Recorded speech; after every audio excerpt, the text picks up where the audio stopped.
آله وأصحابه ومن تبعهم بإحسان إلى يوم الدين. Amma ba'd. Para jemaah sekalian, Bapak Ibu yang semoga dirahmati oleh Allah Subhanahu wa taala. Alhamdulillah, pada kesempatan malam hari ini Allah Subhanahu wa taala memberikan kemudahan bagi kita semua untuk bisa melanjutkan pengajian rutin kita, masih dalam pembahasan kitab Ahadithul Akhlaq, hadis-hadis yang berbicara tentang akhlak yang dikumpulkan oleh Fadilatul Syekh Abdul Razzaq bin Abdul Muhsin Al-Abbad Al-Badr hafizahullah ta'ala.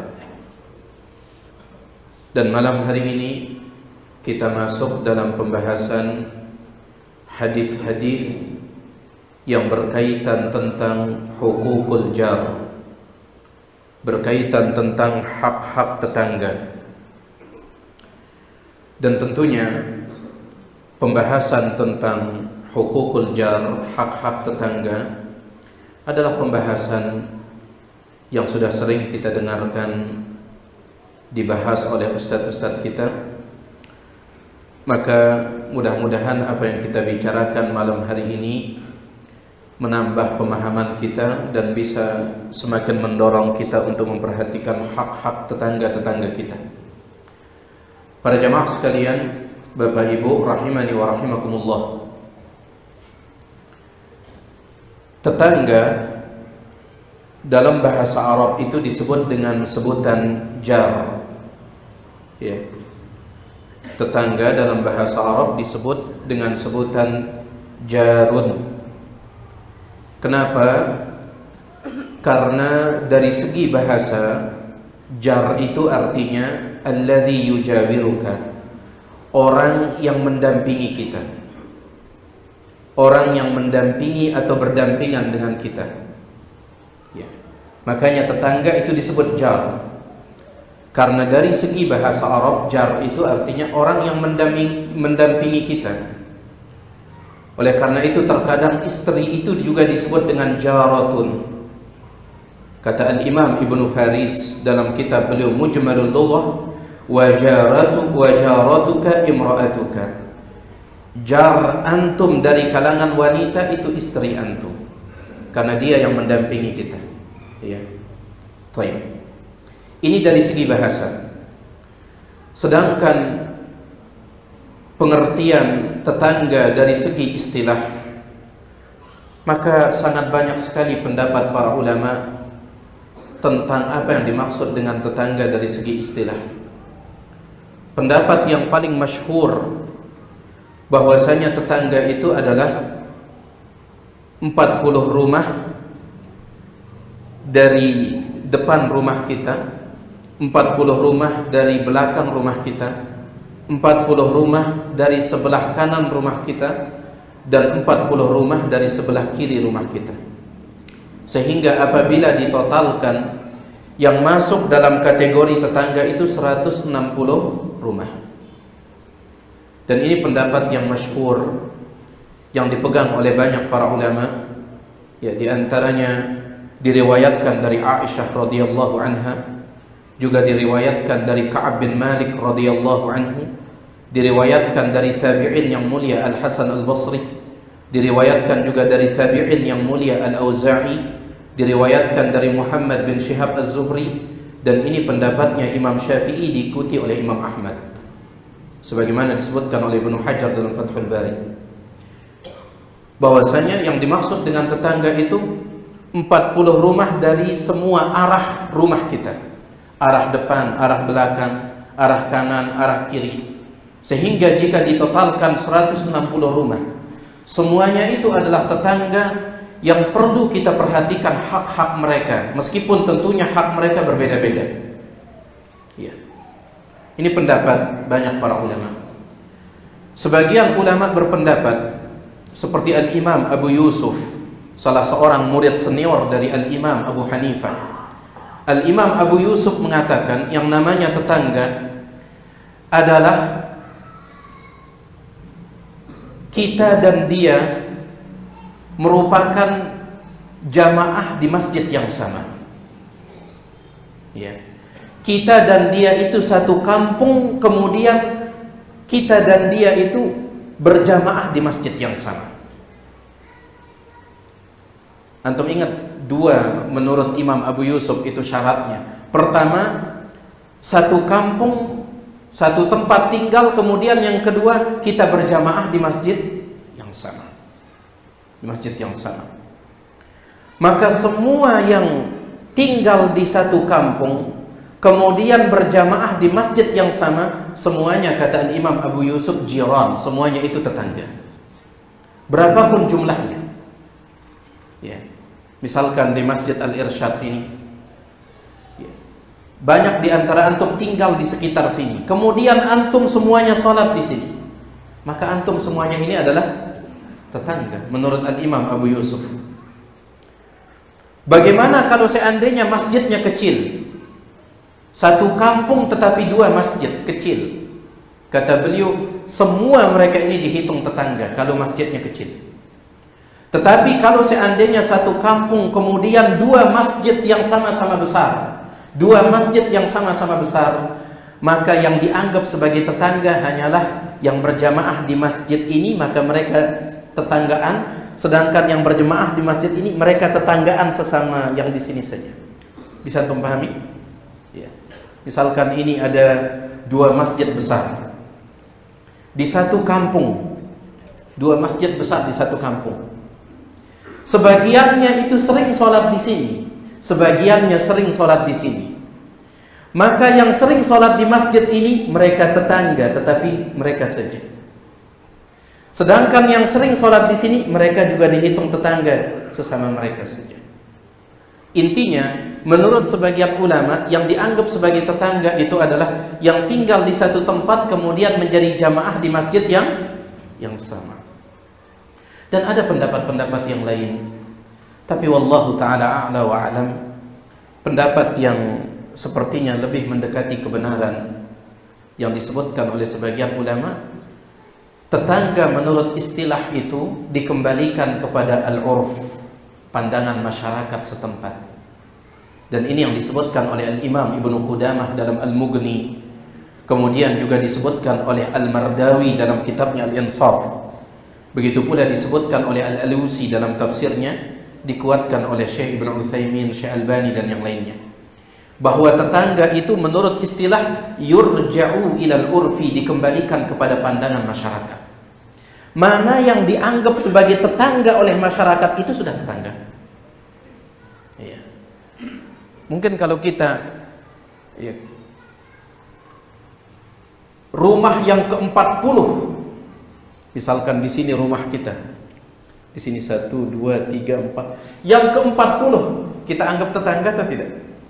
Kayaknya tidak, ya. Kejauhan kayaknya tidak. Mungkin 5 rumah dari rumah kita itu yang kita anggap tetangga. Tapi kalau 40 dari rumah kita, jarang kita menganggap itu sebagai tetangga. Nah, menurut sebagian ulama ini yang jadi patokan, pandangan masyarakat. Pandangan masyarakat. Ya. Kalau seandainya rata-rata masyarakat memandang rumah yang ke-30 dari rumah kita tidak dianggap tetangga, maka itu bukan tetangga. Tetapi kalau rata-rata masyarakat sebaliknya, rumah yang ke-30 dari rumah kita dianggap tetangga, rata-rata masyarakat memandang seperti itu, maka itu tetangga yang perlu kita perhatikan haknya. Ya. Dan insya Allah ini dia pendapat yang terkuat dalam masalah ini. Tapi itu dia apa yang dimaksud dengan tetangga. Kemudian muqaddimah yang kedua, kenapa kita perlu memperhatikan hak tetangga? Ya.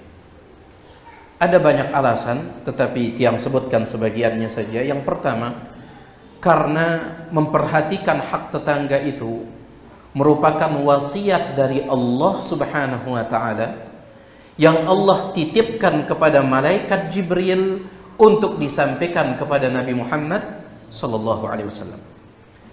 Hadis yang pertama yang dibawakan oleh Syekh Abdul Razak di sini adalah hadis tentang itu. Diriwayatkan oleh Imam Bukhari dan Muslim.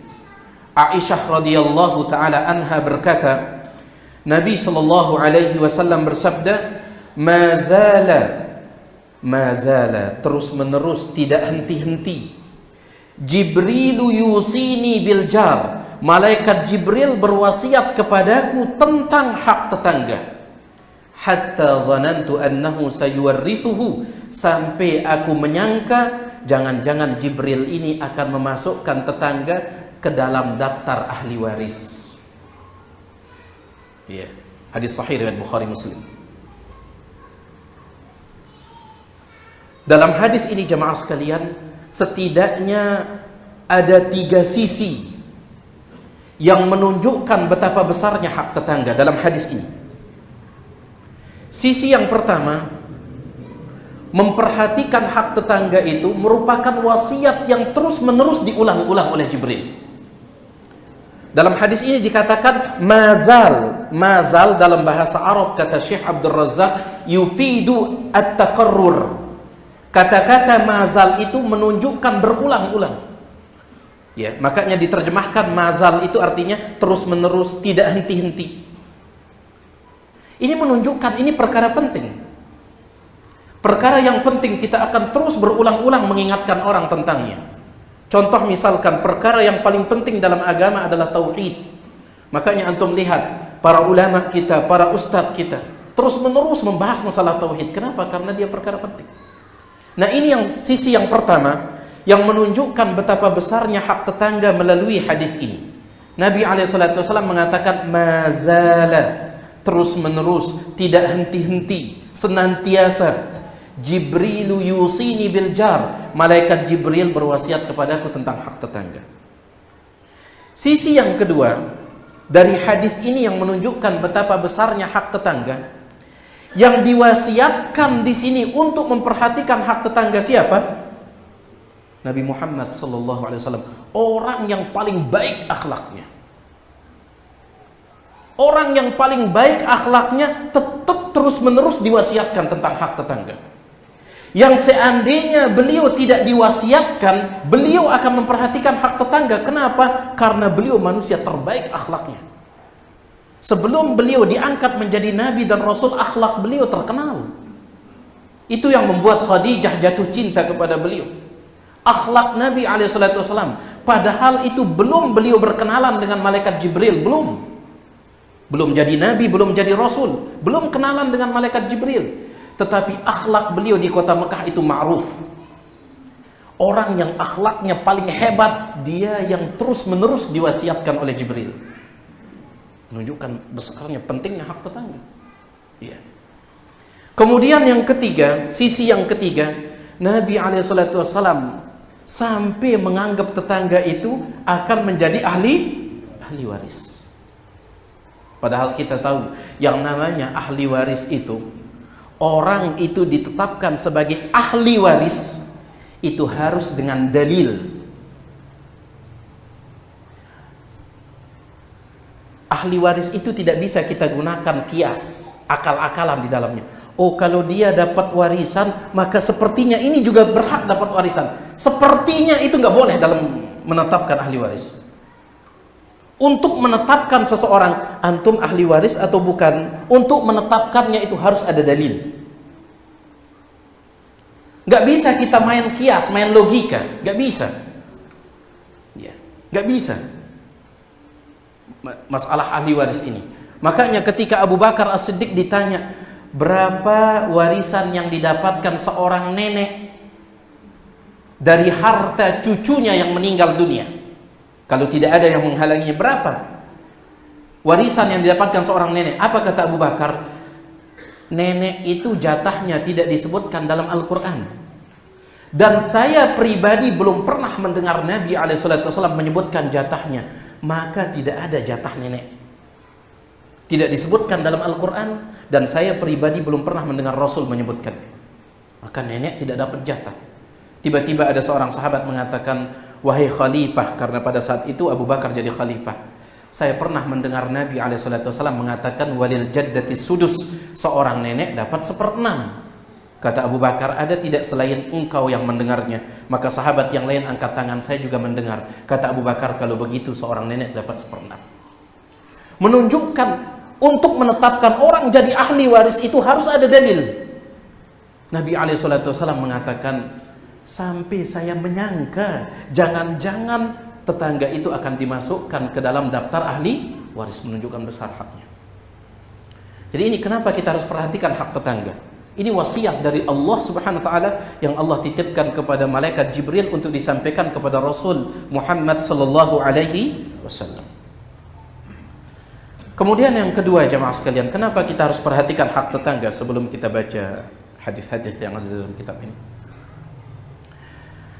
Karena memperhatikan hak tetangga merupakan salah satu tanda kesempurnaan iman seseorang, laki ataupun perempuan. Salah satu tanda kesempurnaan iman itu memperhatikan hak tetangga. Ya.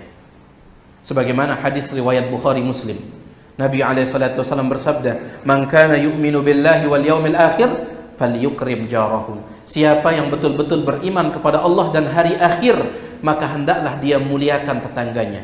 Dalam lafaz yang lain, siapa yang betul-betul beriman kepada Allah dan hari akhir, falyuhsin ila jarihi, hendaklah dia berbuat baik kepada tetangganya. Dalam lafaz yang lain, siapa yang betul-betul beriman kepada Allah dan hari akhir, fala yu'dhi jarahu, jangan dia ganggu tetangganya. Ada 3 lafaz. Ya. Lafaz yang pertama, hendaklah dia muliakan tetangganya. Lafaz yang kedua, dia berbuat baik kepada tetangganya. Lafaz yang ketiga, jangan dia ganggu tetangganya. Kalau dia betul-betul beriman kepada Allah dan hari akhir. Ya. Subhanallah. Ini menunjukkan kesempurnaan iman seorang. Bahkan dalam hadis yang lain yang dibawakan oleh Syekh Abdul Razak juga di sini, sampai Nabi SAW mengatakan, wallahi, demi Allah, la yu'min, tidak beriman. Wallahi, demi Allah, la yu'min, tidak beriman. Wallahi, demi Allah, la yu'min, tidak beriman. Bukan maksudnya kafir, tetapi tidak beriman dengan iman yang sempurna. Sahabat kaget mendengarkan hadis itu, sampai mereka mengatakan, man ya Rasulullah, siapa wahai Rasulullah? Dalam riwayat yang lain, sahabat mengatakan, faqad khaba wa khasir, sungguh merugi dan celaka orang itu siapa? Kata Nabi SAW, jarun la ya'manu jaruhu bawa'iqahu, seorang tetangga yang tetangganya tidak aman dari gangguannya. Berarti dia tidak perhatikan tetangga. Maka ini kenapa kita harus perhatikan. Ini tolak ukur kesempurnaan iman kita.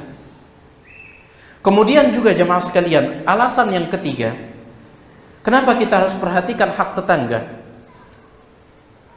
Karena di antara yang Allah akan panggil pada hari kiamat sebagai saksi kita adalah tetangga.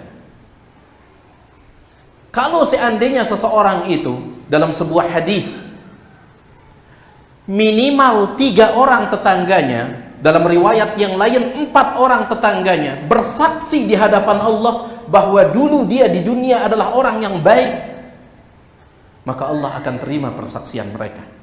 Dalam sebuah hadis yang diriwayatkan oleh Ibnu Hibban, dan hadis ini dikatakan hasan oleh Asy-Syaikh Al-Albani, Nabi SAW bersabda, "Ma min 'abdin muslimin yamut", tidak ada seorang muslim yang meninggal dunia, laki ataupun perempuan, dia meninggal dunia, fatashhadu lahu 3 abyatin min jiranihi al-adnain bi khairin, kemudian ada 3 rumah terdekat, 3 rumah terdekat dari rumah-rumah tetangganya bersaksi di hadapan Allah bi khairin, bahwa dia adalah orang yang baik. Dalam riwayat yang lain 4 rumah.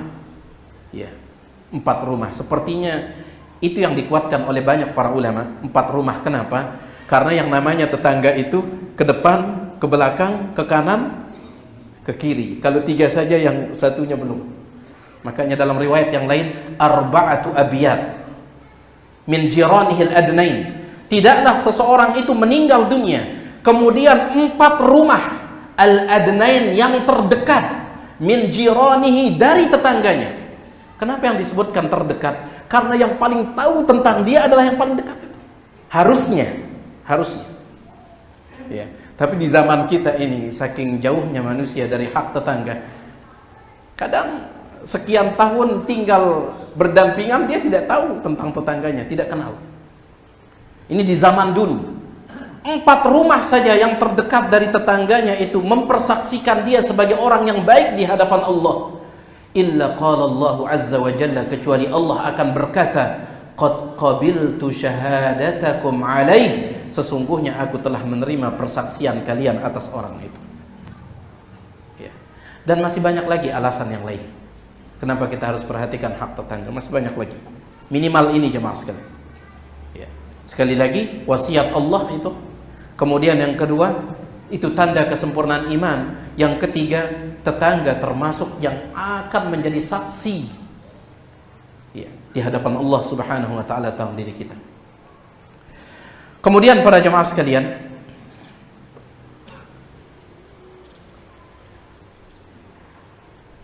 muqaddimah yang ketiga, kita masih muqaddimahnya.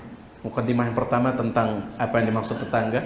Muqaddimah yang kedua, kenapa kita harus perhatikan hak tetangga. Muqaddimah yang ketiga, cara memperhatikan hak tetangga. Cara memperhatikannya. Syekh Abdul Razak mengatakan ada 2. Sebagian ulama mengatakan 3. Ya, Syekh Abdul Razak di sini mengatakan, wa yajma'u ma yanbaghi lil jari min huquqi amran min huquqin amrani 'aziman. Semua hak tetangga itu, semua hak tetangga tidak lepas dari 2. Secara umum ada 2 hak tetangga yang harus kita perhatikan. Yang pertama, berbuat baik kepadanya. Itu yang pertama.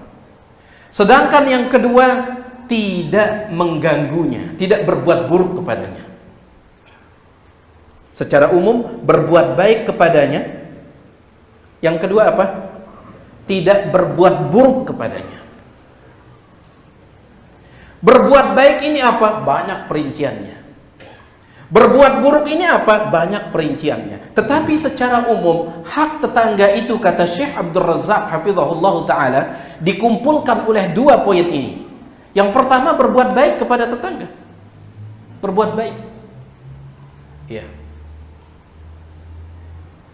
baik itu berbentuk perbuatan baik, ucapan, ataupun perbuatan, ataupun dengan harta. Kita berusaha untuk berbuat baik. Dan tidak boleh kita meremehkan sekecil apapun perbuatan baik itu kepada tetangga. Nabi SAW berpesan kepada para wanita. Beliau mengatakan, ya ayyuhan nisa, wahai para wanita, la tahkiranna minal ma'rufi syai'a. La tahkirna minal ma'rufi syai'a. Jangan kalian meremehkan kebaikan sekecil apapun. Ya. Jangan kalian meremehkan kebaikan sekecil apapun. Walau firasna syatin ila jaritikunna, atau kama qala alaihi salatu wasalam. Meskipun sekedar kalian memberikan kaki kambing kepada tetangga kalian. Kemarin ketika korban itu, banyak orang yang tidak mau ngambil kaki korbannya, ya. Sampai beberapa kaki itu dibiarkan, menunjukkan itu remeh, kecil, maksud saya itu kecil. Tetapi meskipun kecil, itu jangan diremehkan ketika kita ingin berbuat baik kepada tetangga, ya. Jadi ini cara yang pertama untuk memperhatikan hak tetangga, berbuat baik sekecil apapun, entah itu dengan ucapan, entah itu dengan perbuatan, entah itu dengan makanan, ya, entah itu dengan harta. Sedangkan yang kedua adalah jangan berbuat buruk kepada tetangga. Itu cara menjaganya. Jangan berbuat buruk. Entah itu dengan ucapan, jangan menyakiti tetangga dengan ucapan. Entah itu dengan perbuatan, ataupun dengan hal lainnya. Makanya subhanallah, disebutkan oleh Al-Imam Al-Ghazali rahimahullah dalam kitab Ihya Ulumuddin. Al-Imam Al-Ghazali mengatakan, anna ba'dahum syaka kathratal fi'ran fi darihi. Dulu ada seseorang itu dia cerita kepada teman-temannya bahwasanya di rumahnya itu banyak fi'ran, banyak tikus. Ya, banyak tikus di rumahnya. Dia cerita sama teman-temannya. Dia katakan, kenapa rumah saya kok banyak sekali tikus? Faqila lahu, maka dikatakan kepadanya oleh temannya, lawit tanaita hirrad hatta yahrubal fa'ru min darik. Bagaimana kalau engkau pelihara kucing supaya tikus-tikus itu kabur dari rumahmu? Ya. Karena kita tahu kan yang namanya tikus itu takut sama apa? Kucing. Ya. Bagaimana kalau engkau pelihara tikus supaya kucing-kucing itu kabur dari rumahmu? Apos, subhanallah. Bagaimana kalau engkau pelihara kucing supaya tikus-tikus itu kabur dari rumahmu? Ya. Astagfirullah. Apa kata dia? Akhsha an yasma'al fa'ru sautal hir. Kalau saya pelihara kucing, saya khawatir tikus-tikus itu akan mendengar suara kucing itu. Fayahrubu ilal jiran. Kemudian tikus-tikus itu dia keluar dari rumah saya tetapi masuk ke rumah tetangga saya. Itu yang saya khawatirkan. Subhanallah. Sejauh itu mereka memikirkan. Fa akunu qad ahbabtu lahum ma la uhibbu li nafsi. Kalau sampai terjadi hal yang seperti itu, berarti aku hanya mementingkan diriku sendiri. Aku menginginkan untuk diriku saja apa yang tidak diinginkan oleh tetanggaku. Subhanallah. Kalau aku pelihara kucing, tikusnya kabur. Memang keluar, kemungkinan keluar dari rumah saya, tetapi masuknya kemana? Rumah tetangga. Itu yang aku khawatirkan. Subhanallah.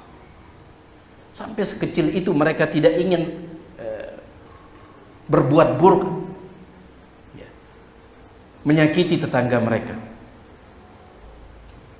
Maka ini perlu kita perhatikan hal-hal seperti ini. Saya tidak tahu ya, kita di sebagian tempat itu, terutama di kampung-kampung, ya subhanallah, sebagian orang kadang memelihara ayam, ya, tapi ayamnya itu dilepas begitu saja. Teras tetangganya itu penuh dengan kotoran ayamnya. Ya. Tetapi ketika dia nyembelih, paha ayamnya nggak pernah sampai. Hanya kotorannya saja, subhanallah. Ini sering kejadian yang seperti ini. Mungkin kalau di Pancor karena ini kota, mungkin jarang. Tapi di sebagian tempat yang itu kampung, jamaah sekalian. Nasallallahu salamata wal afiyah. Kadang hanya memikirkan diri sendiri saja. Ya, memang kata para ulama kita, zaman kita ini di antara penyakit di zaman ini adalah penyakit al-ananiyah. Ananiyah itu diambil dari kata ana, saya. Ananiyah, yang penting saya. Yang penting saya, yang penting saya bahagia, yang penting saya senang, tidak peduli. Ya, tidak peduli. Nasallallahu salamata wal afiyah. Nah, ini antum perhatikan ya, subhanallah, sejauh itu. Sampai dia tidak mau memelihara kucing untuk menakuti tikus di dalam rumahnya karena khawatir tikus itu masuk ke rumah tetangganya.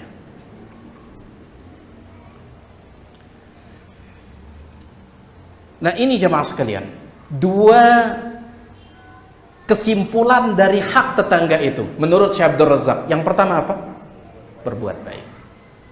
Sedangkan yang kedua, tidak berbuat buruk kepada tetangga. Ada yang ketiga, disebutkan oleh Imam Al-Ghazali rahimahullah dalam Ihya Ulumuddin, kemudian juga disebutkan oleh ulama yang lain.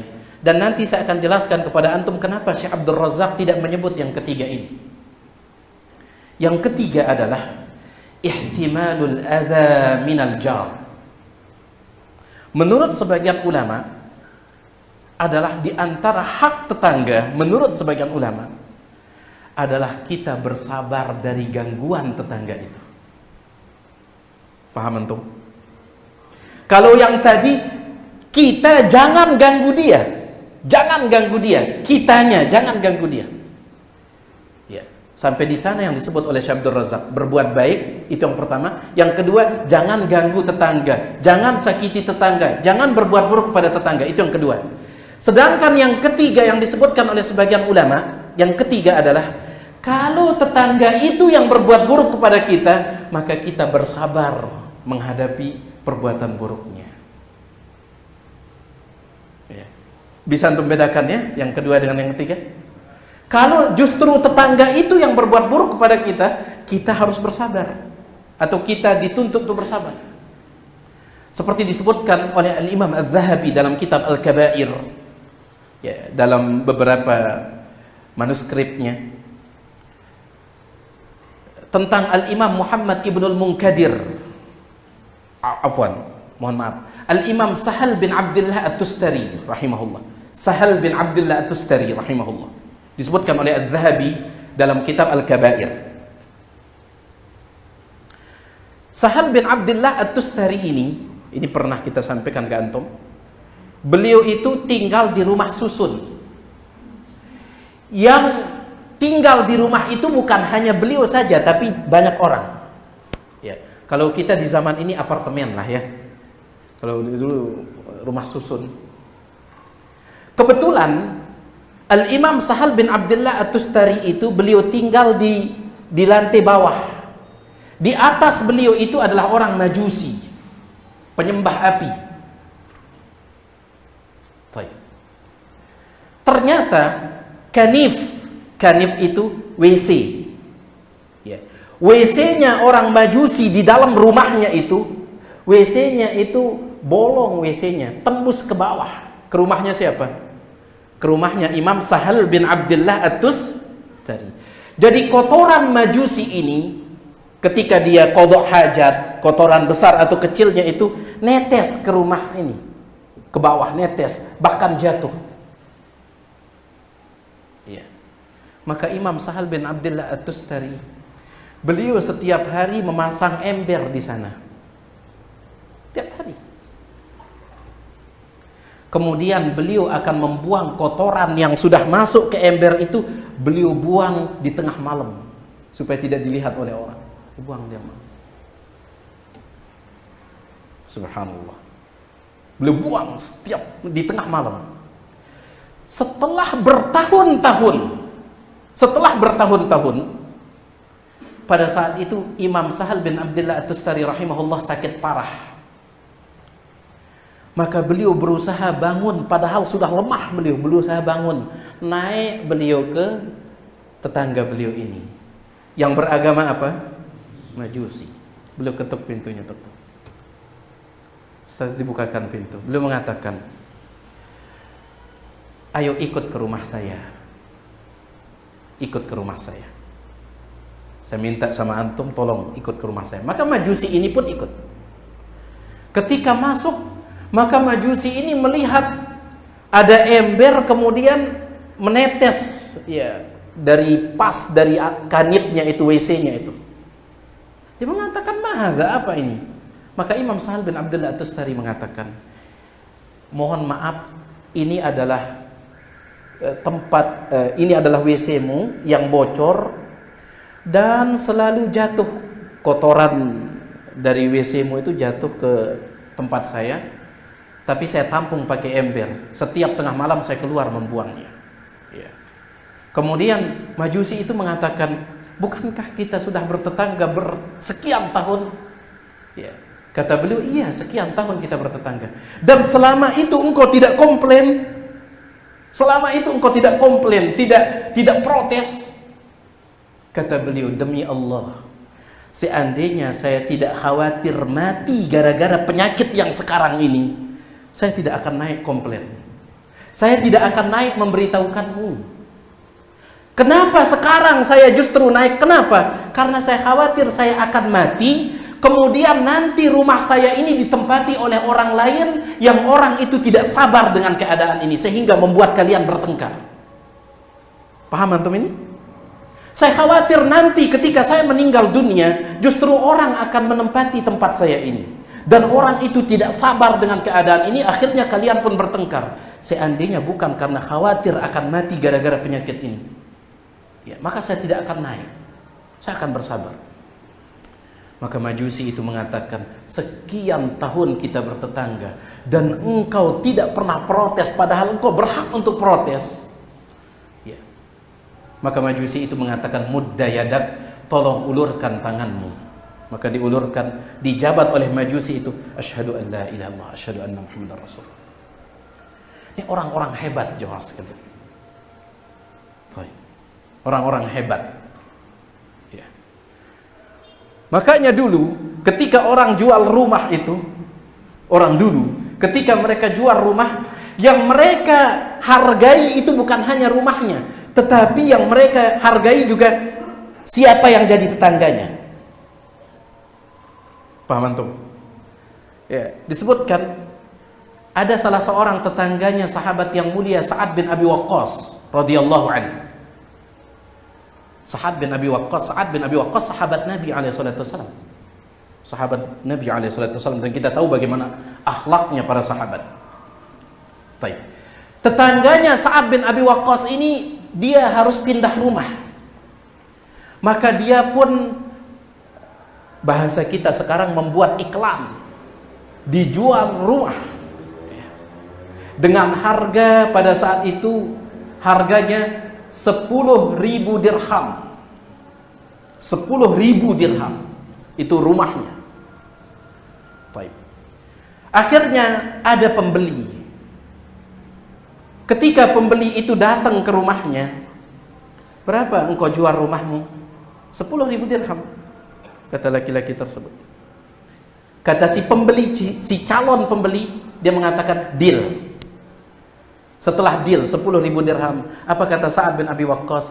Itu masih harga rumahnya, belum harga bertetangga dengan Sa'ad bin Abi Waqqas. Subhanallah. Belum harga bertetangga dengan Sa'ad bin Abi Waqqas, belum. Maka si pembeli ini mengatakan, hal yuba'ul jiwar, masa bertetangga ada harganya? Ya, masa ada harganya bisa diperjualbelikan? Kata dia, bagaimana mungkin tidak diperjualbelikan? Tetangga saya ini ketika dia melihat saya termenung, maka dia bertanya, ada masalah atau tidak?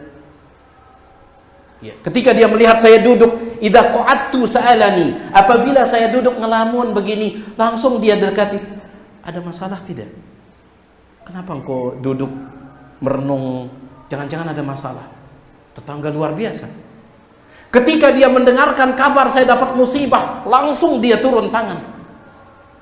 Ketika saya mengalami kesulitan, farraja'anni, langsung dia angkat kesulitan saya. Ketika dia dengar kabar saya punya hutang, maka dia tanya, kepada siapa engkau berhutang, berapa jumlahnya, saya akan bayarkan.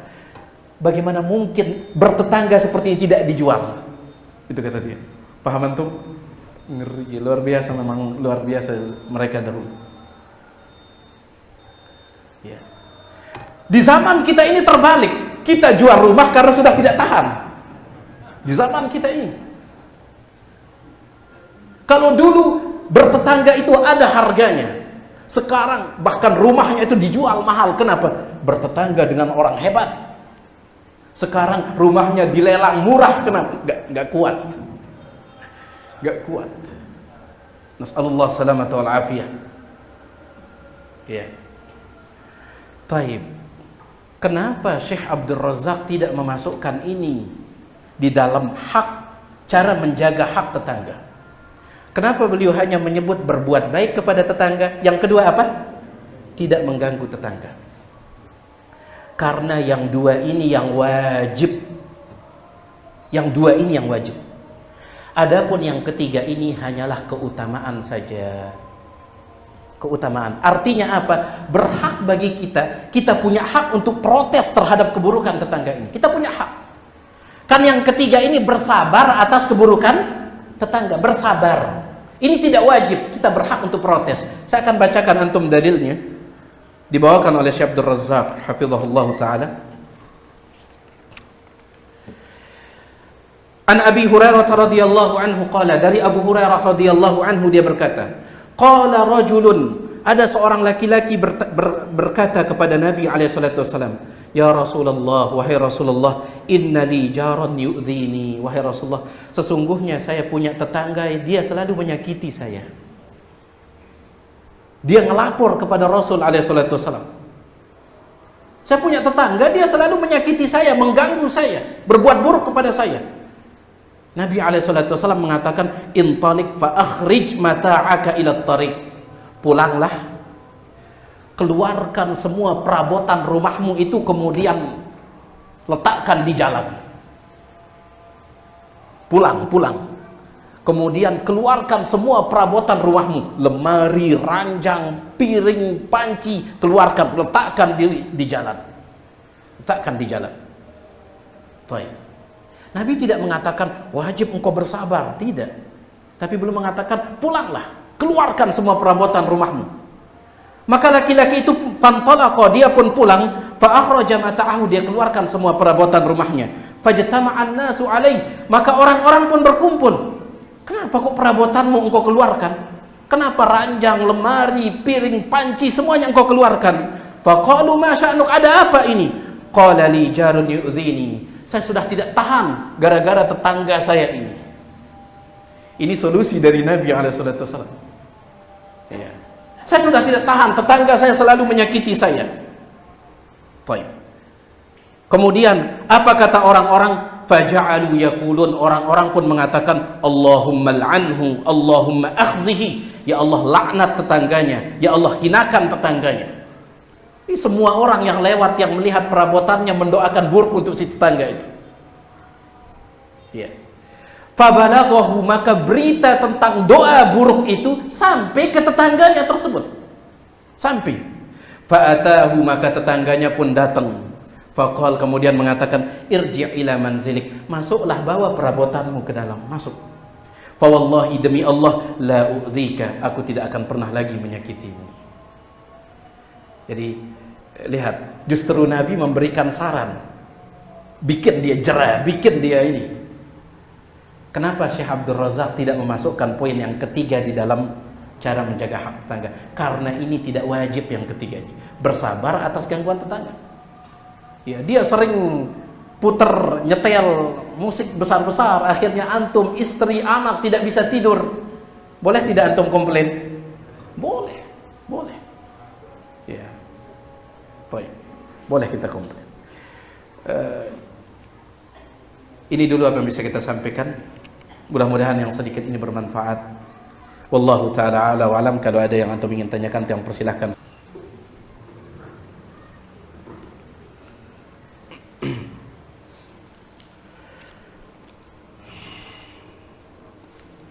Ada pertanyaan, tetangga kami sering menyetel musik besar-besar, apakah kami tegur atau bersabar yang paling baik? Ya, kalau bisa ditegur, diberikan nasihat, ya, sehingga bisa membuat mereka berhenti melakukan itu, maka itu yang terbaik. Ya. Ini berkaitan dengan maksiat soalnya. Kalau antum bisa nasihati dia, kemudian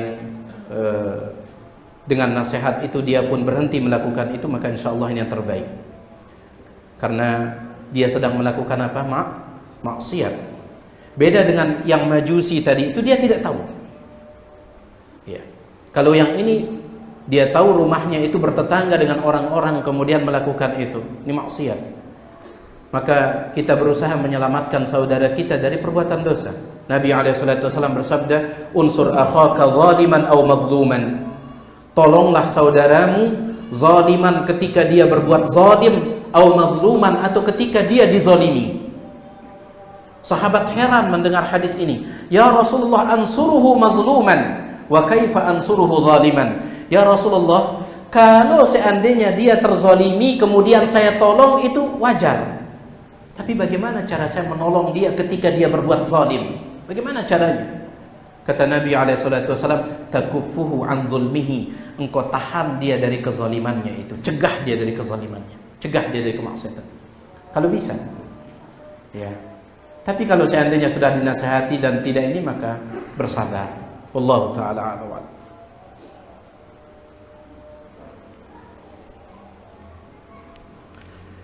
Seperti apa contoh fitnah di zaman sekarang yang bisa membuat seorang di pagi hari beriman, lalu di sore hari dia menjadi kafir, dan sebaliknya, sore hari beriman, pagi hari kafir, sebagaimana yang digambarkan oleh Rasul sallallahu alaihi wasallam, bahwa fitnah tersebut seperti potongan-potongan malam. Ya, Nabi SAW sebutkan di antara contohnya itu adalah di akhir hadis itu. Ya, di akhir hadis itu Nabi SAW bersabda dalam riwayat Imam Muslim, "Badiru bil a'mali fitanan ka qita'il lailil mudlim." Bersegeralah kalian untuk menyibukkan diri melakukan amal saleh. Sibukkan diri dengan amal saleh sebelum datang fitnah-fitnah bagaikan potongan-potongan malam yang semakin gelap. Ya. Subhanallah. Fitnah yang sekarang itu tidak akan lebih besar daripada fitnah yang akan datang. Selalu fitnah yang akan datang lebih apa? Lebih besar. Makanya Nabi SAW gambarkan seperti potongan-potongan malam yang gelap. Malam itu dimulai dari maghrib. Mana yang lebih gelap? Waktu maghrib atau waktu isya? Isya. Mana yang lebih gelap? Isya ataukah jam 2? Begitu. Nabi menggambarkan seperti potongan-potongan malam yang gelap. Kata para ulama, karena fitnah yang akan datang lebih besar dari yang sedang terjadi. Saking dahsyatnya, yusbihur rajulu mu'minan aw yumsi kafiran. Ada orang pagi harinya beriman, sore harinya sudah kafir. Aw yumsi mu'minan wa yusbihu kafiran. Sebaliknya, ada orang sore harinya beriman, pagi harinya dia kafir. Kenapa? Lanjutkan hadisnya. Ini salah satu contoh. Yabi'u dinahu bi'aradin minad dunya. Dia jual agamanya, akidahnya dengan sedikit kemewahan dunia. Itu salah satu contoh, yaitu fitnah syahwat. Fitnah syahwat. Betapa sering kita mendengar berita seseorang itu sanggup dia keluar meninggalkan agama Islam hanya untuk menikahi pacarnya. Yang pacarnya itu orang non-Islam. Sanggup dia keluar. Dan wanita itu termasuk syahwat. Betapa sering kita mendengar seseorang sanggup dia jual akidahnya, agamanya karena satu kardus pop mie. Subhanallah. Ini salah satu contoh fitnah syahwat. Apalagi kalau kita berbicara tentang fitnah syubhat, lebih dahsyat lagi. Seseorang dia murtad, keluar dari agamanya setelah pulang umroh. Kan antum pernah dengar? Pulang umroh. Sepulang-pulangnya umroh, setelah dia pulang umroh, dia sholat tahajud. Tetapi di rumahnya itu dia menyimpan Injil. Selesai dia sholat tahajud, dia lihat Injil itu. Akhirnya tergerak hatinya untuk membuka Injil itu, lalu dia buka, dia baca, murtad, keluar dari agama. Sallallahu salamatu wal afiyah. Ya. Disebutkan oleh Az-Zahabi rahimahullah. Begitu pula Ibnul Qayyim dalam kitab Ad-Da' wad Dawa, dan ini sering kita sampaikan. Seorang muadzin yang sudah sekian puluh tahun jadi muadzin. Kalau orang dulu kan azannya itu di atas menara supaya suaranya apa? Nyebar, belum ada mic. Ya. Sudah sekian puluh tahun, bahkan ada riwayat mengatakan arba'un sanah, sekitar 40 tahun jadi muadzin. 5 waktu setiap hari dia naik ke menara memanggil orang melakukan ibadah paling besar dalam rukun Islam setelah 2 kalimat syahadat. Pada suatu hari setelah sekian puluh tahun dia naik ke atas menara untuk azan. Tapi sebelum dia azan, tiba-tiba pandangan matanya itu ke bawah melihat seorang wanita Nasrani sangat cantik sekali. Gak jadi dia azan. Baik, alhamdulillah. Gak jadi dia azan.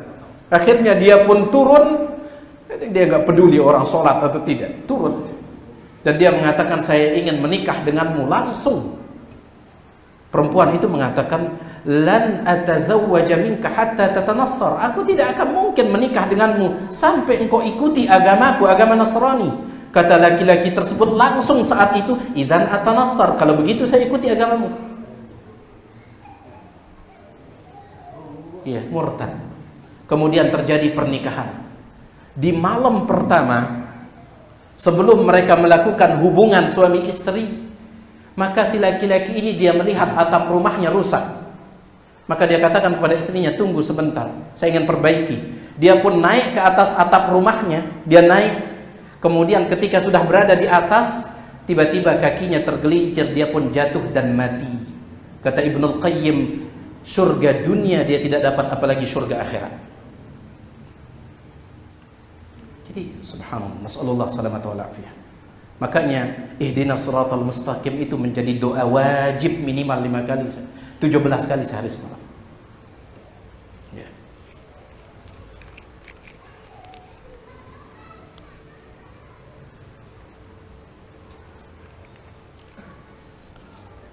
Kami orang awam tidak tahu arti fajir atau fasik, minta penjelasan.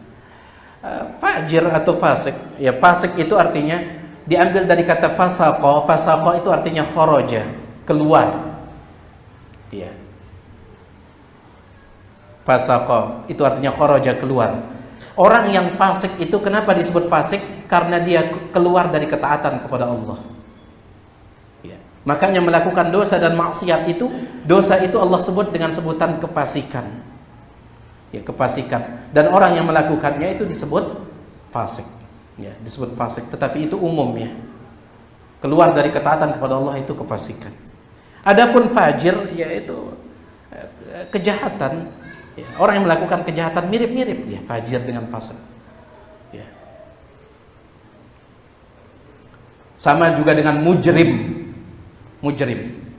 Saya pernah salah seorang Ustadzun Al-Fadil, ya, Ustadz kita, Ustadz Sofyan Bafinzen, ya, beliau menceritakan, beliau pernah bertanya kepada seorang haji.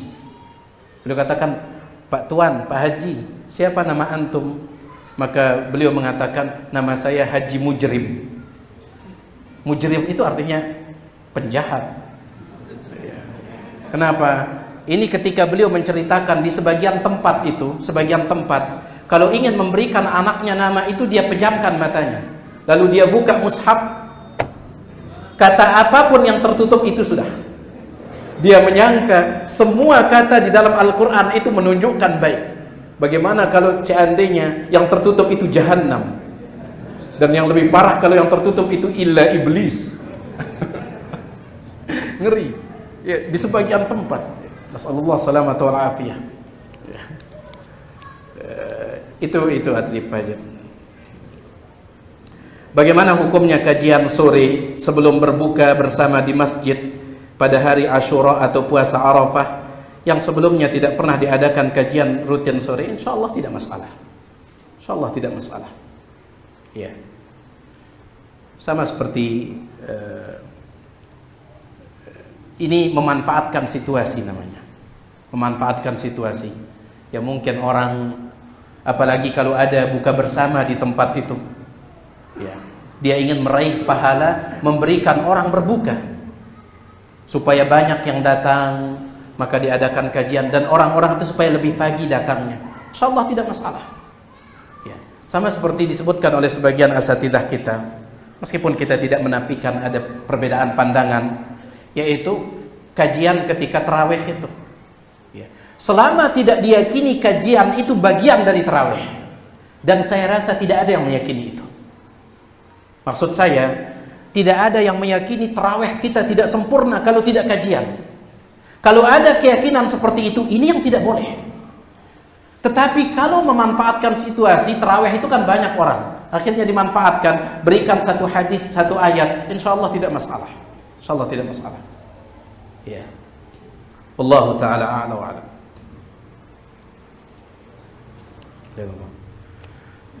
Antum dikomplain sama ikhwan nanti, ya. Ya. Jika seorang istri melihat suaminya berzina, tertangkap basah, apakah dia harus melakukan li'an dan saling melaknat? Ya, tidak. Kalau memang dia ingin bercerai, ya dia tinggal minta cerai saja. Tidak perlu harus sampai saling melaknat, karena konsekuensinya besar, ya. Tidak perlu saling melaknat. Kalau memang dia tidak mau dengan keadaan seperti itu, maka tinggal dia minta cerai. Allah Ta'ala a'lam wa a'lam.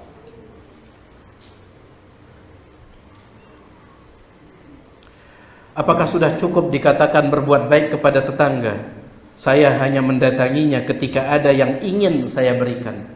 Ya insya Allah, Insyaallah, karena para ulama mengatakan sebagaimana menyambung silaturahim, cara paling minimal menyambung silaturahim itu apa kemarin?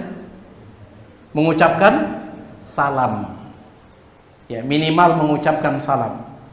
Ya, sehingga kita katakan sebenarnya tidak ada alasan kita tidak menyambung silaturahim kalau kita tahu cara paling minimal itu adalah mengucapkan salam.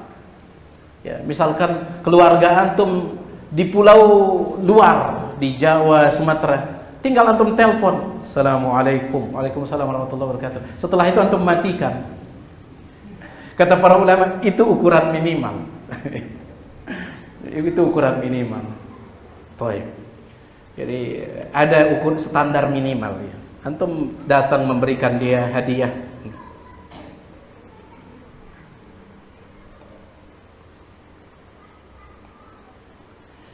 Tetangga saya suka menampakkan auratnya. Ya, jangan dilihat. Ya. Dan mengadakan pesta ulang tahun sambil menyetel musik, dan saya tidak mampu untuk menasehatinya. Hanya mampu mengingkari dengan hati. Apakah saya salah? Tentu tidak.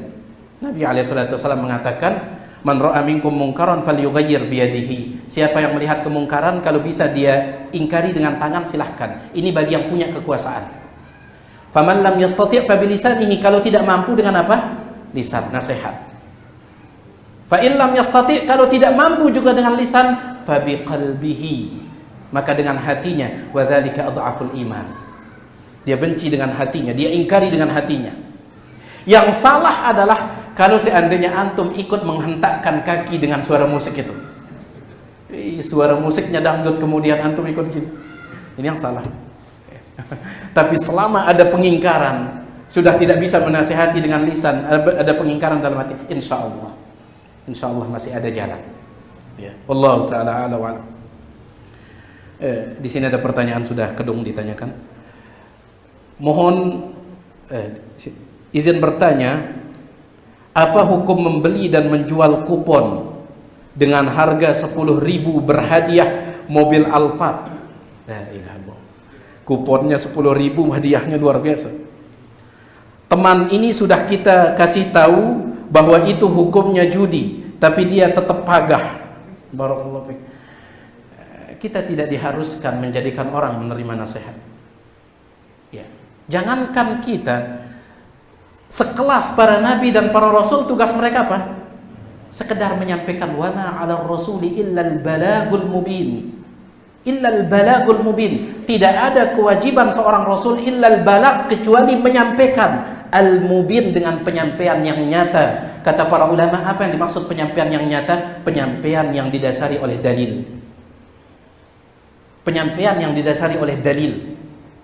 Itu tugas seorang rasul. Ya.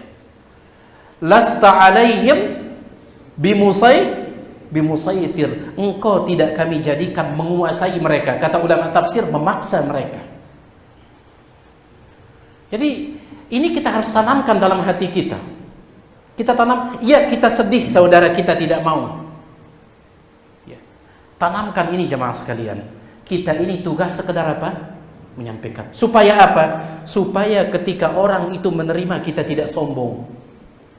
Kalau seandainya kita merasa kitalah yang membuat orang menerima, kita akan sombong. Kalau bukan karena saya, semuanya dalam kesesatan yang nyata. Muncul kalimat seperti itu jadinya. Kalau bukan karena saya, akan muncul kesombongan. Dan kalau tidak diterima, maka kita akan depresi. Kalau kita menganggap diri kita yang membuat orang. Tanamkan dalam diri kita, kita hanya menyampaikan. Sehingga ketika diterima, kita bersyukur kepada Allah Subhanahu wa ta'ala. Makanya antum perhatikan ucapan Nabi SAW.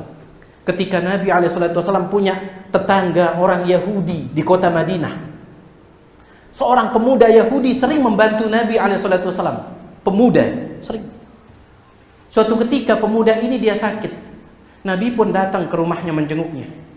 Kemudian melihat keadaannya, khawatir dia akan meninggal dunia, beliau pun menawarkan dia untuk masuk Islam. Pemuda itu melihat ayahnya yang duduk tidak jauh dari tempat dia tidur, terbaring. Dia lihat ayahnya. Kata ulama, minta persetujuan. Ayah gimana ini? Ya maka ayahnya pun menganggukkan kepala. Terima sudah. Maka pemuda itu pun mengucapkan 2 kalimat syahadat lalu meninggal dunia.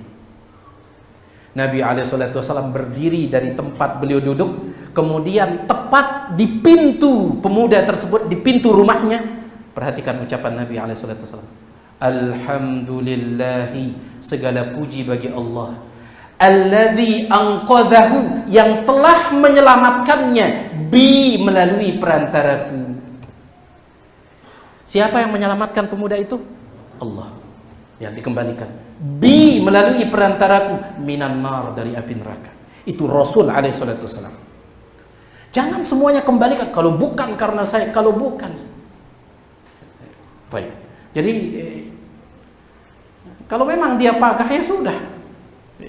Mudah-mudahan suatu saat nanti dia bisa menerima. Wallahu a'lam.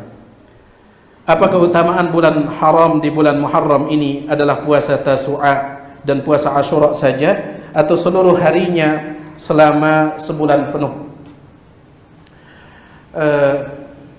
Yang ada keutamaan khusus itu hanyalah puasa Asyura. Keutamaan khusus. Apa keutamaan khususnya? Bisa menghapuskan dosa 1 tahun yang lalu. Adapun Tasu'a tidak ada keutamaan khusus. Dia akan menghapuskan sekian, tidak ada. Tasu'a.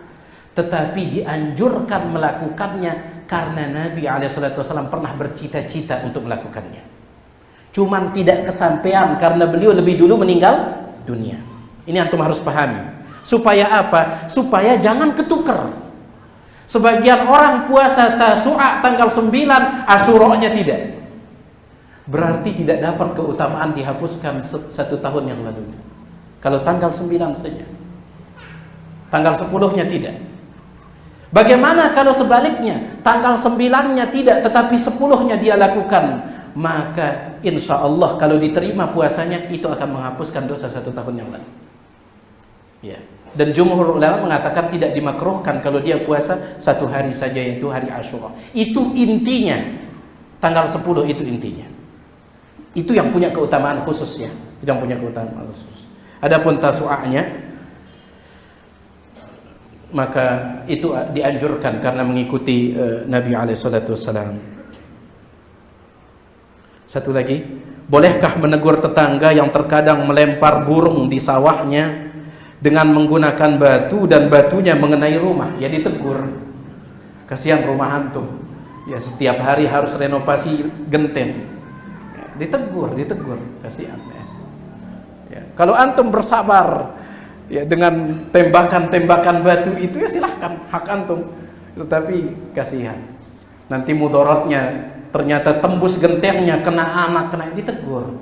Ya siapa tahu tetangga itu dia tidak tahu. Wallahu ta'ala a'lam wa alam. Ini dulu apa yang bisa kita sampaikan? Bagaimana hukumnya menyampaikan teman, katakan sampaikan salam saya di Bali Muden yang sama. Tidak sulit yang sampai aku Sampaikan apa ya?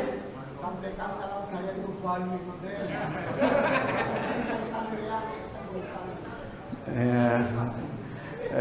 Baik.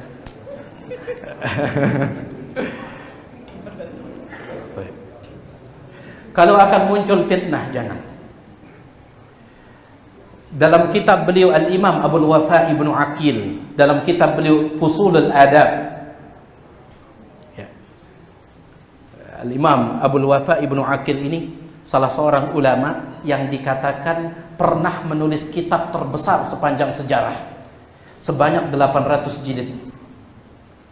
800 jilid itu panjangnya. Judulnya Al-Funun.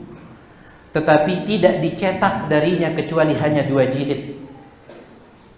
Hanya 2 jilid. 798-nya itu hilang. Sebagian ulama mengatakan dibakar oleh pasukan Tatar ketika menyerang Baghdad. Tinggal 2 yang tersisa dari 800. Imam Abul Wafa Ibnu Aqil, salah seorang ulama mazhab Hambali, beliau menyebutkan dalam kitab Fusulul Adab, tidak boleh mengucapkan salam kepada asyabbah, kepada gadis.